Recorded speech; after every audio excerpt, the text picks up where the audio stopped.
오늘 우리에게 주시는 하나님의 말씀 나누죠. 요한복음 4장 말씀입니다.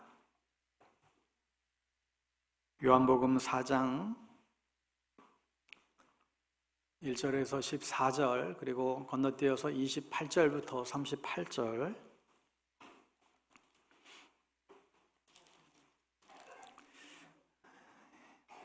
신약성경 147면 요한복음 4장 말씀, 본문이 좀 길지만 우리 합독하여 함께 하나님의 말씀 읽습니다. 우리 자리에서 일어나셔서 1절부터 교독합니다. 예수께서 제자를 삼고 세례를 베푸시는 것이 요한보다 많다 하는 말을 바리새인들이 들을 줄을 주께서 아신지라.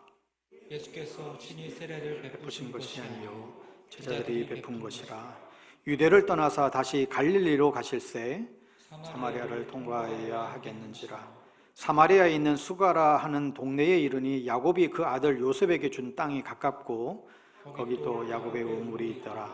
예수께서 길 가시다가 피곤하여 우물 곁에 그대로 앉으시니 때가 6시쯤 되었더라. 사마리아 여자 한 사람이 물을 기르러 왔음에 예수께서 물을 좀 달라 하시니 이는 제자들이 떡을 사러 그 동네에 들어갔음이라. 사마리아 여자가 이르되 당신은 유대인으로서 어찌하여 사마리아 여자인 나에게 물을 달라 하나이까 하니 이는 유대인이 사마리아인과 상종하지 아니함이로라. 예수께서 대답하여 이르시되 내가 만일 하나님의 선물과 또 내게 물 좀 달라 하는 이가 누구인 줄 알았더라면 내가 그에게 구하였을 것이요 그가 생수를 내게 주었으리라. 여자가 이르되 주여 물기를 그릇도 없고 이 우물은 깊은데 어디서 당신이 그 생수를 얻겠사옵나이까? 우리 조상 야곱이 이 우물을 우리에게 주셨고 또 여기서 자기와 자기 아들들과 짐승이 다 마셨는데 당신이 야곱보다 더 크니이까? 예수께서 대답하여 이르시되 이 물을 마시는 자마다 다시 목마르려니와 내가 주는 물을 마시는 자는 영원히 목마르지 아니하리니 내가 주는 물은 그 속에서 영생하도록 솟아나는 샘물이 되리라. 아멘. 우리 건너뛰어서 28절부터 보겠습니다. 28절부터 38절. 여자가 물동이를 버려두고 동네로 들어가서 사람들에게 이르되 내가 행한 모든 일을 내게 말한 사람은 와서 보라. 이는 그리스도가 아니냐 하니 그들이 동네에서 나와 예수께로 오더라. 그 사이에 제자들이 청하여 이르되 랍비여 잡수소서. 이르시되 내게는 너희가 알지 못하는 먹을 양식이 있느니라. 제자들이 서로 말하되 누가 잡수실 것을 갖다 드렸는가 하니 예수께서 이르시되 나의 양식은 나를 보내신 이의 뜻을 행하며 그의 일을 온전히 이루는 이것이니라. 너희는 넉 달이 되어야 추수할 때가 이르겠다 하지 아니하느냐. 그러나 나는 너희에게 이르노니 너희 눈을 들어 밭을 보라. 희어져 추수하게 되었도다. 거두는 자가 이미 삭도 받고 영생에 이르는 열매도 모으나니 이는 뿌리는 자와 거두는 자가 함께 즐거워하게 하려 함이라. 그런즉 한 사람이 씻고 다른 사람이 거둔다 하는 말이 옳다. 같이 읽습니다. 내가 너희로 노력하지 아니한 것을 거두러 보내었노니 다른 사람들은 노력하였고 너희는 그들이 노력한 것에 참여하였느니라. 아멘. 오늘 내 인생의 전성기 첫 번째 주제 메시지 전도의 유익을 누리자라는 제목으로 하나님 말씀 나누기 원합니다. 여러분, 교회에서 해야 될 아주 중요한 사역들이 있는데 그 중에 하나가 바로 이 영혼을 구원하는, 생명을 구원하는 일입니다. 예수님이 제자들을 선택하여 부르신 이유도 다른 것이 아니라 사람 낚는 어부가 되기 위함이죠. 사도 바울은 이 영혼 구원의 사역을 임신하고 출산하고 또 양육하는 것으로 비유를 했습니다. 갈라디아서 4장 19절 말씀을 보세요. 같이 한번 볼까요? 나의 자녀들아 너희 속에 그리스도의 형상을 이루기까지 다시 너희를 위하여 해산하는 수고를 나누라. 데살로니가전서 2장 7절에도 보면 우리는 그리스도의 사도로서 마땅히 권위를 주장할 수 있으나 도리어 너희 가운데에서 유순한 자가 되어 유모가 자기 자녀를 기름과 같이 하였으니. 그러니까 사도 바울은 임신하고 출산하는 여성에 비유해서 한 영혼이 주님께 돌아오는 것을 설명하고 있습니다. 여기서 이 출산한다라고 하는 것은 복음을 듣고 개종하는 것을 말하고 또 젖을 먹이는 것은 그 개종한 사람을 양육하는 것을 뜻하지요. 그러니까 예수를 믿는 것으로 끝나는 것이 아니라 그 사람이 하나님의 사람으로 이제 길러져야 됩니다. 여러분, 길러지려면 뭐가 필요해요? 이 양육이 필요한 거예요. 그래서 바울은 가는 곳곳마다 십자가 복음을 전했습니다. 그리고 그 복음을 듣고 온 사람들을 양육하고 그리고 또 다른 지역에 가서 또 복음을 전해서 또 출산하고 양육하고 그곳에 교회를 세우고 또 다른 지역에 가고, 이게 사도 바울의 복음 사역이었습니다. 여러분, 한 아이를 임신하고 출산하고 양육하는 일은 보통 힘든 일이 아니지요. 산모들의 아이를 가지게 되면 입도 타고 헛구역질하고 때로는 아무것도 못하고 그러면서 이제 임신의 기간을 보내잖아요. 산모는 빨리 좀 배에서 나왔으면 좋겠다 그렇게 얘기하지만 주변에서 뭐라 그래요? 뱃속에 있을 때가 좋다 그러죠. 나오면 더 힘들다고. 출산하면 한시도 아이에게서 눈을 뗄 수가 없게 되죠. 그러다가 이거 스스로 젖병을 잡고 먹기만 해도 이제 그렇게만 돼도 너무 편한 거예요. 그렇게 기다가 걷다가 지 손으로 밥 먹을 때가 되면 이제 다 키웠다라는 생각도 하긴 합니다. 한 아이를 키우는 것도 이렇게 힘든데 한 영혼을 키우는 것은 그 이상의 헌신과 에너지가 필요하게 됩니다. 여러분, 하나님이 기뻐하시는 교회는 이렇게 잃어버린 영혼을, 예수를 모르는 영혼에게 복음을 전해서 예수 믿게 하고 하나님의 자녀로 자라나는 것을 이제 기뻐하시는데, 그 일을 나를 대신해서 교회에게 이 일을 위임을 하셨습니다. 그게 교회인데 성도들은 그런데 뭐라 그래요? 제발 좀 전도 좀 하라고 안 했으면 좋겠다. 나 혼자 교회 다니는 것도 벅찬데 그냥 교회 와서 예배드리고 밥 먹고 교제하고 전도 좀 시키지 않았으면 좋겠다. 여러분, 그런데 이 복음 전도의 일이 성취가 되면 어떠한 일이 벌어집니까? 여러분, 초대교회에 보면 유대인들이 예루살렘에 그 유월절을 지키기 위해서 각 나라에서 각 지역에서 몰려들었을 때 베드로가 복음을 설교하죠. 근데 그 설교를 듣고 예수를 믿고 세례받은 이가 3,000명이 되었다. 그 외에는 5,000명 또 수만 명의 사람들이 복음을 듣고 이제는 각기 자기가 온 그 자기 나라로 돌아가서 다시금 복음을 전하고 교회를 세우고 민족을 구원하는 놀라운 일들이 벌어지죠. 하나님의 그 구원의 계획이 실현되는 곳입니다. 여러분, 초대교회는 아시는 대로 초라한 교회였지만 두나미스, 능력이 있다고 그랬습니다. 초대교회는 초라했지만 능력이 있었어요. 그 능력이 뭐예요? 무슨 병 고치고 무슨 소원 성취하는 능력이 아니에요. 무엇보다도 복음 전하는 능력입니다.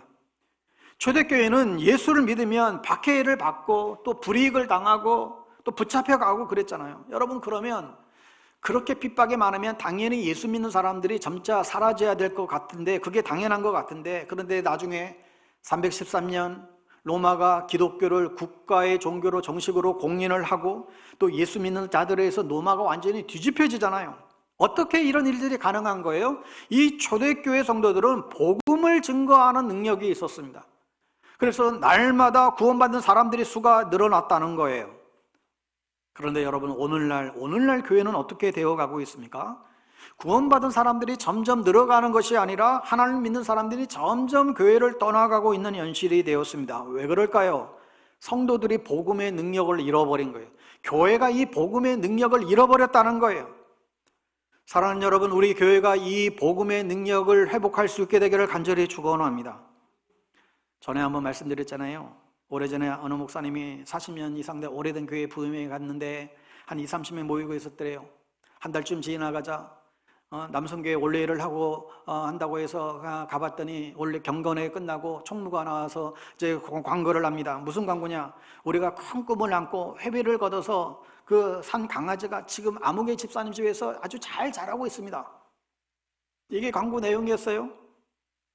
그래서 목사님이 아니 강아지 키워서 뭘 하시려고요? 이번 여름에 폭포에 우리 부부팀들이 친목회를 갔는데 그 강아지 잘 길러서 그때 잡아먹고 잘 놀려고 하는 것이 우리 남성교회 사업입니다.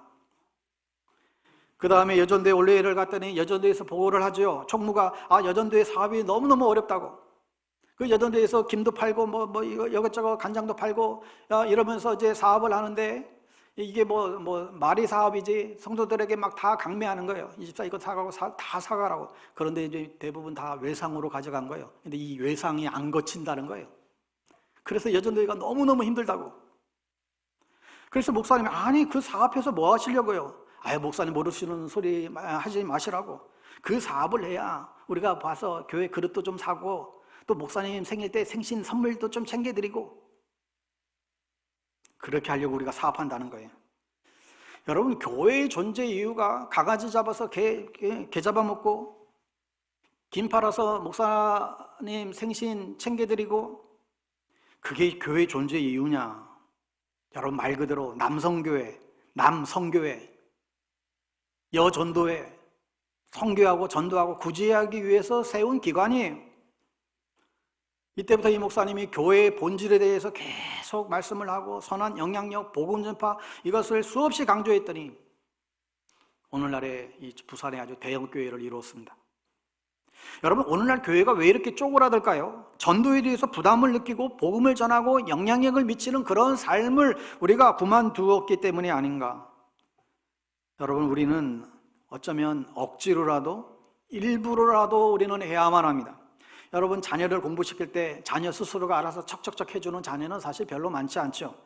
부모는 공부해라 때로는 너 시험 성적 오르면 이번에 뭐 사줄게 이렇게 막 때로는 별의별 회의를 하면서 애를 공부시키잖아요. 왜 그래요? 이 자녀에게 억지로라도 하는 것이 공부시키는 것이 이게 좋기 때문에 하는 것이죠. 애는 지 위해서 하는 공부인데도 뭐 시간이 없다, 공부 분위기 환경이 뭐 별로 안 좋다, 뭐 난 머리가 나쁘다, 선생의 실력이 뭐 별로 없다, 별의별 핑계를 다 대죠. 여러분 그런데 교회에서 전도하러 가면 비슷한 반응이 일어나는 것 같아요. 내 주변에는 사람들도 없어요. 뭐 데려와봐야 뭐 잘 관리도 안 해줄 것 같고 뭐 새가족들에게 관심들도 없다 그러고 우리 교회 분위기가 뭐 칙칙하다 그러고 뭐 우리 교회는 뭐 안 된다 그러고 집이 멀다 그러고 등등. 정작 전도는 한 사람도 안 해봤는데 한 사람도 한 적이 없는데 전도 안 하는 100가지 이유를 들어서 자기를 정당화시켜요. 그런데 정말 솔직하게 생각해 보세요. 전도를 누구를 위해서 하는 거예요? 전도를 누구를 위해서 하는 겁니까? 목사를 위해서 하는 겁니까?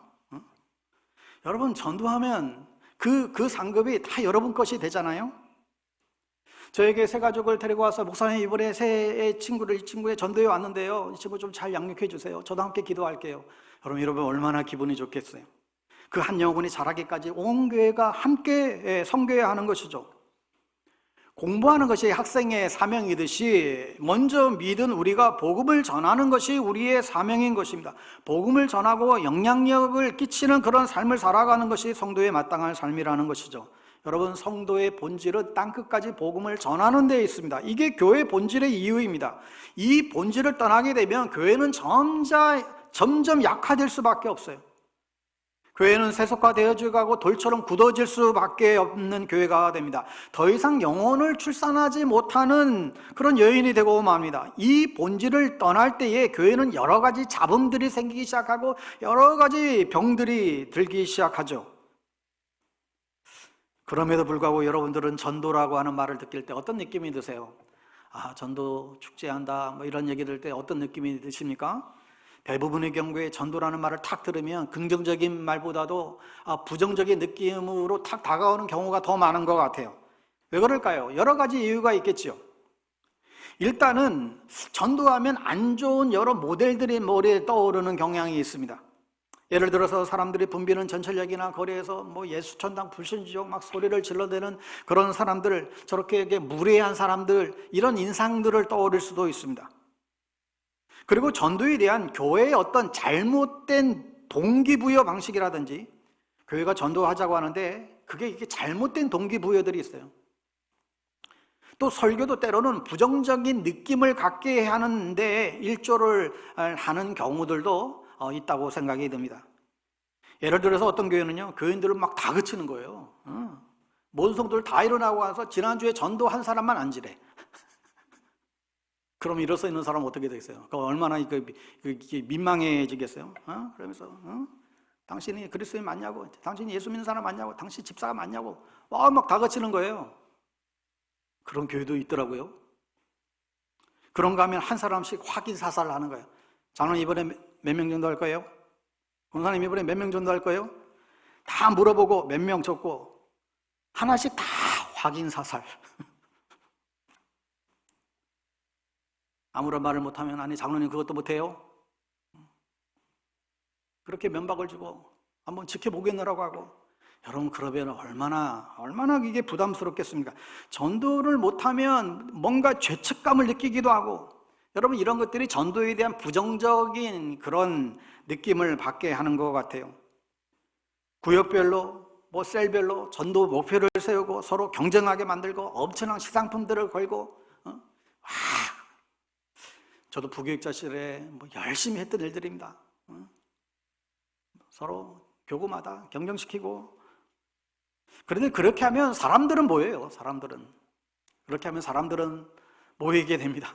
어떻든 간에 문제는 모자라 또 빠져나가 버리긴 하지만, 지금도 기억나는 것이 제가 개포동에서 처음 전임 전도사 사역을 할 때 아파트 단지였거든요. 그 아파트 단지에 열심히 그냥 전도를 하고 내는데, 바로 한 150m 바로 옆에 굉장히 엄청 성장하는 한 교회가 있었어요. 이름도 충성교회인데 교인들이 정말 교회 이름 따라서 얼마나 충성하는지 몰라요. 매일 오래 아침부터 나와서 정말 수십 명이 계속 전도를 해요. 근데 그런 거 다 좋은데 그 교회 여자 전도사님들만 20명이 넘어요. 여자 전도사님들만 20명의 신방 전도사님들이 교구별로 다 배치가 되는데, 이 여자 전도사님들에게 서로 막 전도를 경쟁시켜요. 전도 제일 많이 하는 사람 사례도 막 보너스 막 주고, 그러니까 진짜 전투력을 가지고 막 전도하는 거예요. 제가 그 교회 보면서 우리 교단이거든요. 와, 참 대단하다 이런 생각과 함께 저건 좀 아닌데 이런 양면의 그런 생각을 가지고 있었어요. 그러다가 판교 신도시 막 생길 때 그 교회가 그곳으로 이제 이전을 하면서 8,000평 대지에 아주 대형 교회를 건축하고 나아갔습니다. 거기 가서도 막 그렇게 으쌰으쌰해서 사람들 끌어모으면 된다고 생각한 거예요. 그런데 참 안타깝게도 엄청난 부채를 껴안고 결국은 경매로 넘어가 그것도 하나님의 교회로 팔려갔어요. 저희 교단 선배 목사님이세요. 그러니까 그 교회를 옆에서 지켜보면서 그렇게 전도에 열심히 했는데 그 목적이 잘못되었다는 것을 이제 보게 됩니다. 한 영혼에 대한 정말 간절한 그보다 그저 사람 많이 들어서 교회만 성장시키면 장땡이라고 하는 그런 인식들이 교회의 본질을 훼손시켰다라는 생각을 지울 수가 없습니다. 그런가 하면 오늘날 이 기독교에 대한 대사회적인 부정적인 그런 이미지가 나빠지면서 전도라든가 또 전도에 대한 그릇된 인식들이 사람들 속에 계속 퍼져나간 것들도 무시할 수가 없는 그런 경황이죠. 하지만 여러분, 전도는 하나님이 우리에게 주신 명령이에요. 명령. 여러분 반드시 해야 되는 게 명령이죠. 선택사항이 아니라는 거예요. 주님은 우리가 땅끝까지 이르러 내 복음의 증인이 되든지 말든지 하라고 하지 않고 사도행전 1장 8절에 땅끝까지 내 증인이 되리라 말씀하셨어요. 마태복음 28장 20절에서도 모든 민족을 제자 삼으라 말씀하시죠. 마가복음 16장에서 뭐라 그래요? 너희는 온 천하에 다니며 만민에게 복음을 전파하라고 말씀하세요. 사도 바울에게 복음을 전해받은 디모데에게 또한 명령하죠. 너는 이제 앞으로 갈수록 이 복음을 들으려고 하지 않을 사람들이 계속해서 생겨날 것이다. 너는 그럼에도 불구하고 때를 어떤지 못 듣든지 너는 고난이 있어서 어떻게 한다? 디모데 말씀 한번 올려주실래요? 너희는 전도자의 그 다음 절요 때를 어떤지 못 듣든지 항상 힘쓰라. 그러나 너는 모든 일에 신중하여 고난을 받으며 전도자의 일을 하며 내 직무를 다해라. 그러니까 이게 다 이 복음 전파에 대한 이제 명령의 말씀이죠. 여러분 화면에 표를 보시면 작년에 우리 교단 통합총회 교인수 변동이에요. 교인수가 94,700명 감소한 것으로 나타났습니다. 지난해 기준 교인이 220만 7,982명 우리 통계 집계 수인데 전년도 대비 4.11%가 이제 감소됐어요. 281만 명이 넘었던 2014년과 비교하면 10년 사이에 60만 명이 우리 교단을 떠났습니다. 예당 합동총합도 비슷해요. 교인수 감소폭이 10만 명 이상이 줄었어요. 다른 여타 교단들은 또 작은 교단들은 말할 것도 없습니다. 자, 그런데 이 표를 보세요. 지난 1년간 우리가 코로나를 겪으면서 한국교회 신뢰도, 그림이 잘 안 보일 수 있는데 한국교회 신뢰도, 이 파란 부분이 좋은 쪽이고 빨간 부분이 이제 부정적인 쪽이에요. 2020년에 그 신뢰도가, 매우 신뢰도가 32%였어요. 그런데 21년 그 다음에 21%로 그렇게 급락했습니다. 한국교회와 성도들 못 믿겠다는 그런 반응이죠. 또 향후 이제 갈수록 우리가 이 탈종교화 시대를 겪으면서 개신교의 인구 비율이 어떻게 변화될 것인가. 2022년도에 22.5%, 우리나라의 개신교 수 22.5%, 22년도에. 근데 22년도에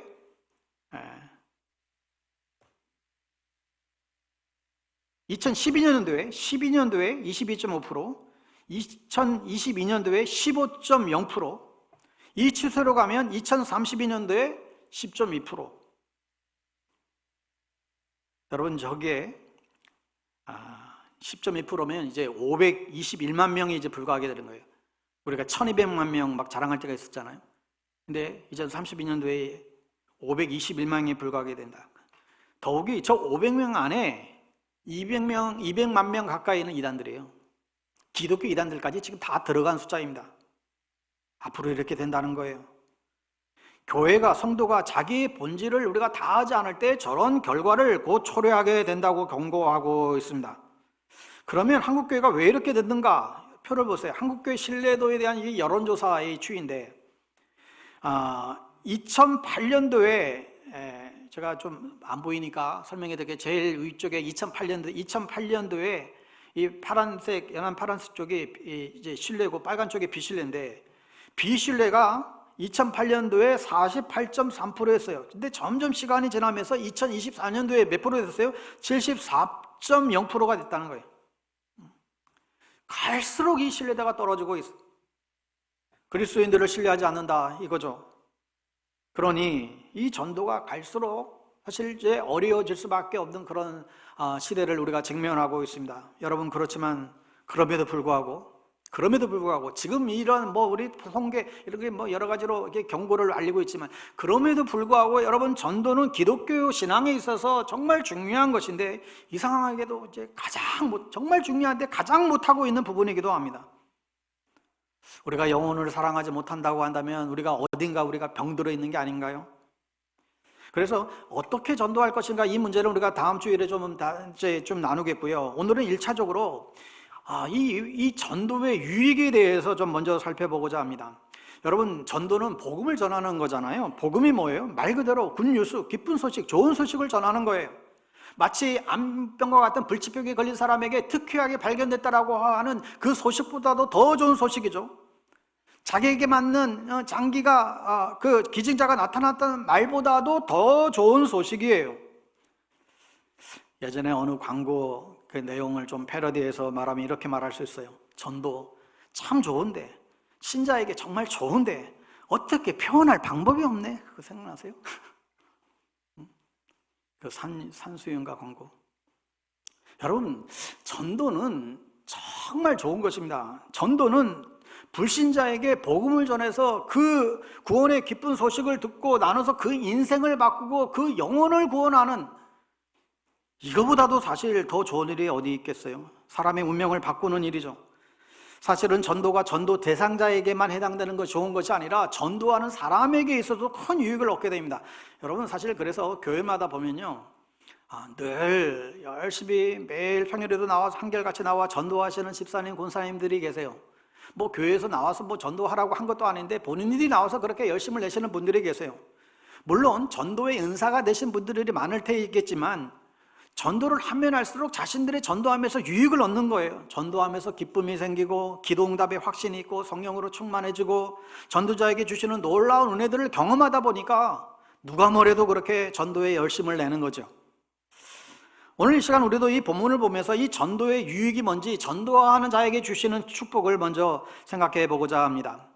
오늘 본문은 예수님께서 남유다 쪽에 있다가 팔레스타인지 저 북쪽 갈릴리로 건너가고자 하는 그때에 이 중간에 사마리아 지역을 통과하게 됐습니다. 거기서 우물가에 한 여인을 만나게 되죠. 그런데 이 여인은 굉장히 부도덕한 여인이었어요. 여러 남성 관계가 복잡했던, 평판이 안 좋았던 여인이었기 때문에 그녀는 사람들의 눈을 피해서 뜨거운 땡볕의 그 대낮에 물을 길러 이제 그 우물가를 찾아온 곳입니다. 그런데 이 여인이 예수님을 만나게 되면서 그녀에게 복음을 전하게 됩니다. 그런데 그 시간이 정오의 시간이었기 때문에 예수님이 굉장히 배가 고팠고 또 목이 말랐고 굉장히 피곤했던, 지쳐있던 그런 상황이에요. 제자들은 정신때가 되어서 음식을 구하러 간 사이에 예수님은 그 여인에게 복음을 전하게 됩니다. 그리고 당시 사람들에게 조롱과 비난이 되었던 이 사마리아 여인이 예수님으로부터 복음을 듣고 그녀의 인생이 완전히 바뀌게 돼요. 예수를 믿게 되고 새로운 삶으로 바뀌게 됩니다. 그래서 그 물동이를 내버려 두고 마을로 뛰어 들어가서 자기가 만난 그 예수님을 전하기를 시작합니다. 그러자 그 후에 제자들이 이제 식사 좀 해야 되지 않겠느냐고 예수님께 물어요. 근데 예수님의 그 반응이 의외의 대답을 하십니다. 엉뚱한 대답이죠. 나에게는 너희들이 알지 못하는 먹을 양식이 나에게 있다는 거예요. 그 말을 듣는 순간 제자들은 누군가가 몰래 예수님에게 뭔가 음식을 갖다 줬나? 이런 생각을 하게 되지요. 조금 전까지만 해도 피곤하고 굉장히 시장하셨던 그 주님이 갑자기 어떤 활력을 받고 또 식사도 안 할 정도로 괜찮다고 그러고 뭔가 눈빛과 뭔가 목소리에 힘이 들어가는 그런 변화를 제자들이 감지하게 되죠. 이때 예수님이 그런 느낌을 알고는 부연 설명하면서 34절에 나의 양식은 누가 갖다 준 게 아니고 나를 보내신 이의 뜻을 행하는 것이고 그분의 일을 온전히 이루는 것이다 말씀합니다. 다시 말하면 지금 나의 삶에 활력을 부여해주고 새 힘을 공급하고 나를 만족해 하는 것은 주님의 뜻을 행하는 것이다. 여기서 주님의 뜻을 행한다고 하는 것은 사마리아 여인에게 복음을 전한 일이죠. 모든 사람에게 손가락질 당하고 소망이 없었던 그 여인에게 예수님은 복음을 전합니다. 이때 그 여인은 예수님으로부터 그 복음을 듣고 예수를 믿게 되자 그때 예수님이 그 모습을 보고 예수님이 활력을 불러일으키고 영혼의 만족감을 가져다 주었다는 거예요. 여러분, 여기에서 이 전도의 유익함을 우리가 배울 수가 있습니다. 여러분, 전도는 전도하는 자의 활력을 공급해 준다는 거예요. 우리의 삶에 활력을 공급해요. 앞에서 언급했듯이 전도하는 사람들에게 말할 수 없는 하나님의 그 은혜와 기쁨이 있다는 것이죠. 예수님은 사실 먹을 것을 기피하거나 또 도외시하는 분이 아니에요. 예수님 평소에 굉장히 잘 잡수셨잖아요. 근데 지금 예수님이 말씀하신 것은 영혼을 만족시키는 양식을 말하고 있습니다. 하나님의 형상을 지닌 인간은 빵만으로 살 수 없다라는 말씀이죠. 단지 육체적인 욕구만 충족됐다고 만족스러운 삶을 살 수 없다라고 말씀하고 있습니다.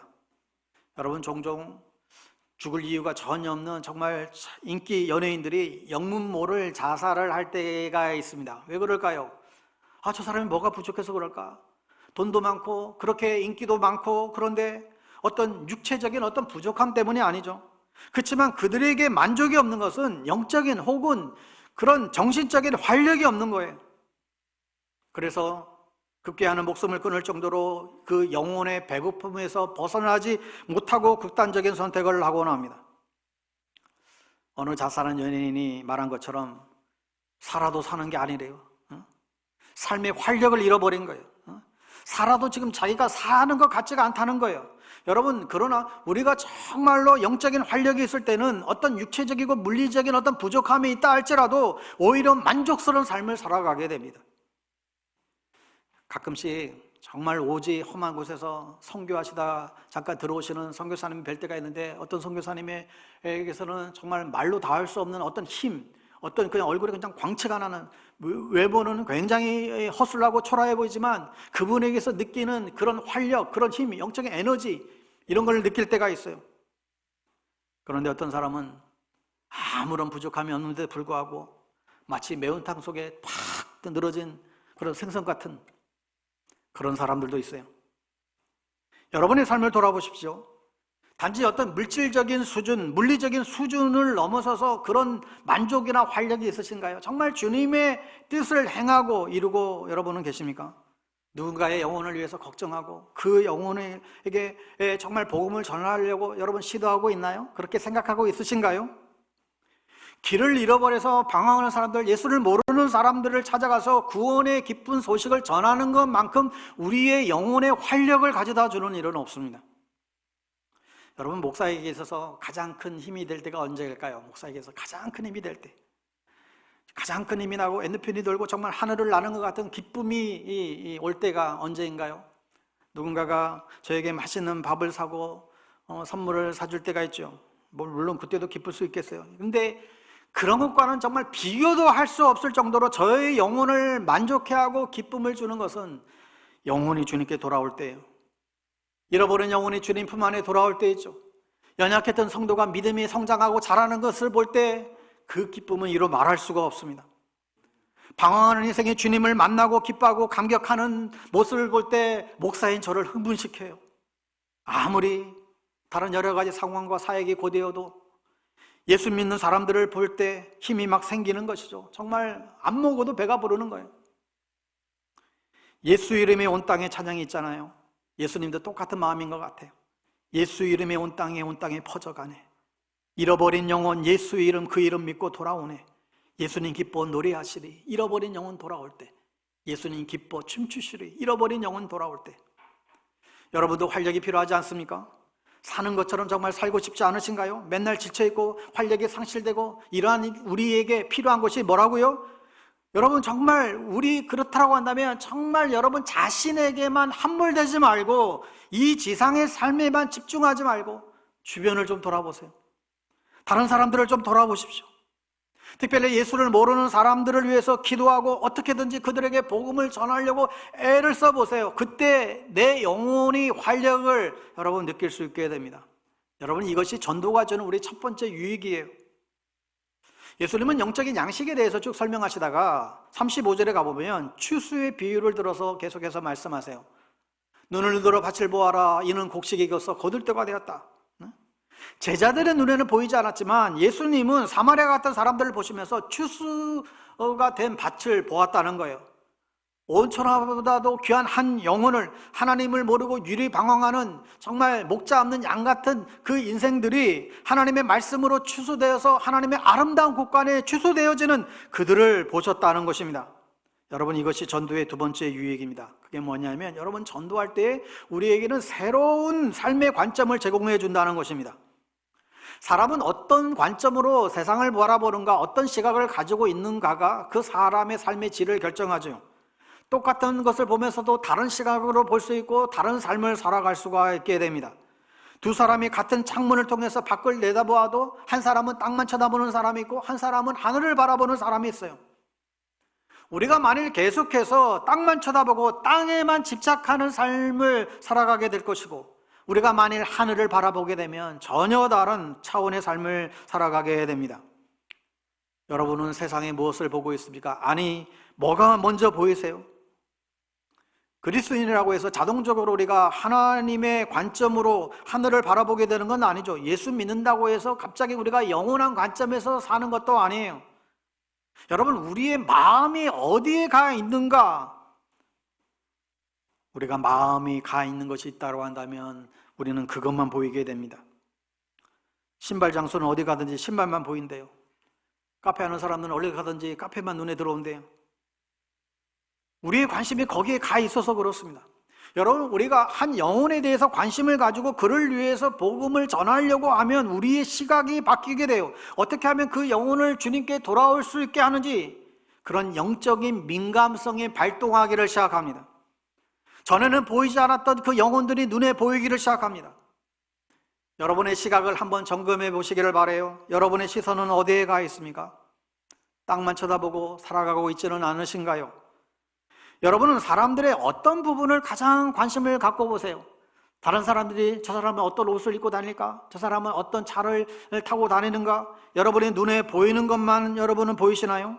그리스도인들은 다른 시각과 다른 관점을 가지고 우리는 사는 존재입니다. 오랜만에 만난 그 동창의 마음속에 꽁꽁 숨겨진 외로운 가슴을 볼 수 있어야 됩니다. 나를 갈구는 그 상사의 마음속에 있는 그 분노와 그 질투심, 그 절망감을 봐야 할 수 있어야 되죠. 그 내 가까운 그 동료의 얼굴 속에 감추어진 그 상처받은 영혼을 봐야 됩니다. 길을 잃어버리고 방황하는 그 영혼을 볼 수 있어야 됩니다. 하여 사람들은 모두가 주님을 필요로 하는 것이죠. 이 세상에 주님을 필요로 하지 않는 인생은 아무도 없습니다. 어느 누구도 완벽한 인생이 없고 우리 모두는 죄인으로 태어났기 때문에 그래요. 사람들은 모두가 다 주님이 필요합니다. 한 영혼에게 관심을 갖고 그를 위해서 기도하고 그를 정말 도우려고 할 때에 우리의 시각이 바뀌게 되는 것이죠. 여러분, 전도하려고 하면 할수록 우리의 시각이 점점 하늘의 것으로 하나님의 시각으로 바뀌게 돼요. 그러므로 여러분, 지금부터 그 일을 시작하십시오. 그 관심을 지금부터 여러분 두기를 시작하시기 바랍니다. 우리의 문제는 어떤 정보의 부족이 아니라 미루는 데 있어요. 모든 피조물 가운데 인간만 미룬대요. 인간만. 절대로 여러분 미루지 마십시오. 여러분, 오늘부터 한번 기도를 시작하십시오. 우리가 12월 말에 복음 축제를 열게 되는데 오늘부터 여러분 기도해도 60일을 기도할 수 있어요. 오늘부터 기도해도 VIP 대상자들을 놓고 하루 1분 기도, 여러분 이것부터 여러분 시작을 하십시오. 예배 때마다, 셀 모임 때마다, 기간 모일 때마다 여러분 빠지지 말고 이 기도를 놓치지 마십시오. 오늘 나가시면서 혹 이 전도 작정서 내지 못하신 분들도 다음 주라도 꼭 내시면 함께 기도로 도우려고 합니다. 관심을 가지고 여러분 주변을 살펴보시면 반드시 전도 대상자가 있어요. 기도하고 찾으십시오. 우리가 관심을 가지고 그 사람을 보게 되면 그 사람을 바라보는 시각이 바뀌게 될 것이고 세상을 바라보는 시각이 바뀌게 됩니다. 하나님의 눈으로, 하나님의 시각으로 이 세상을 바라볼 수 있게 되는 것, 이것이 전도의 유익입니다.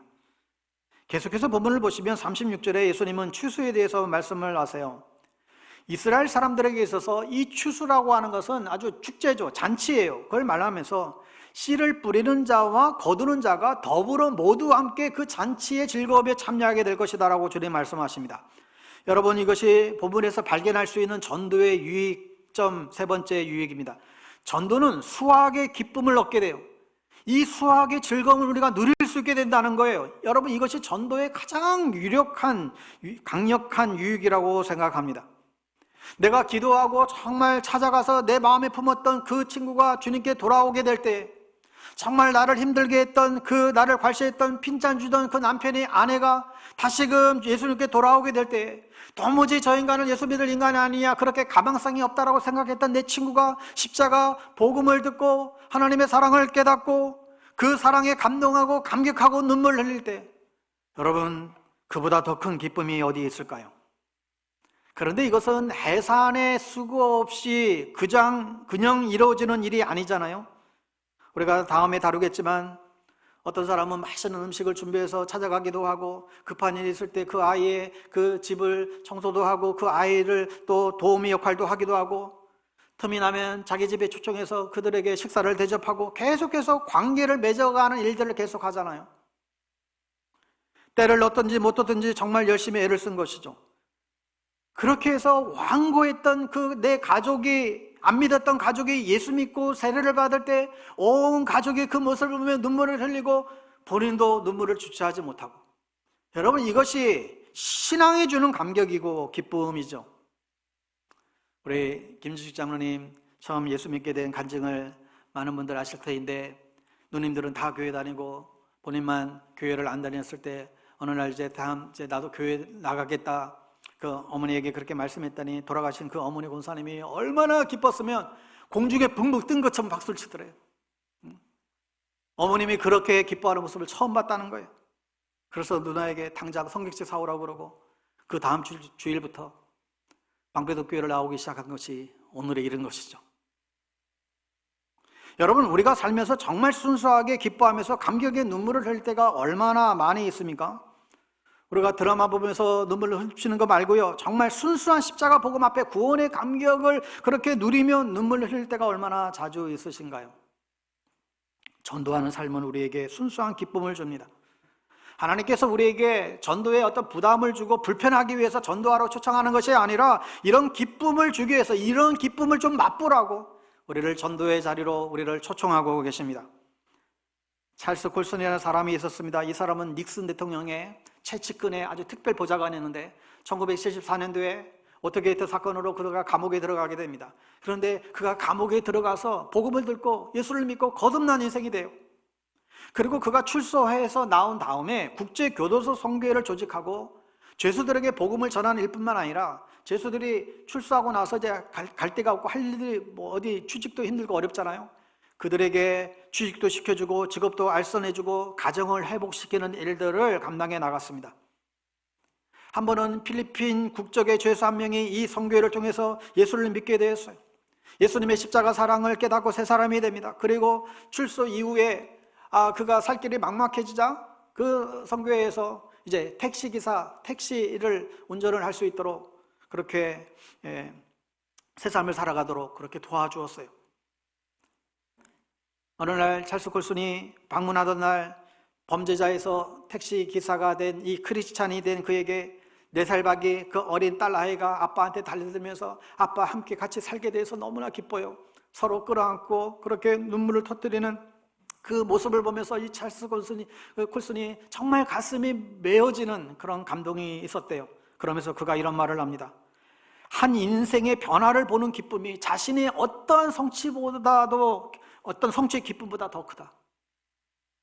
그분도 굉장히 많은 업적을 이뤘던 사람인데 한 인생의 변화를 보는 그 기쁨이 지금까지 자기가 쌓아놓았던 그 어떤 업적의 기쁨보다도 더 크다고.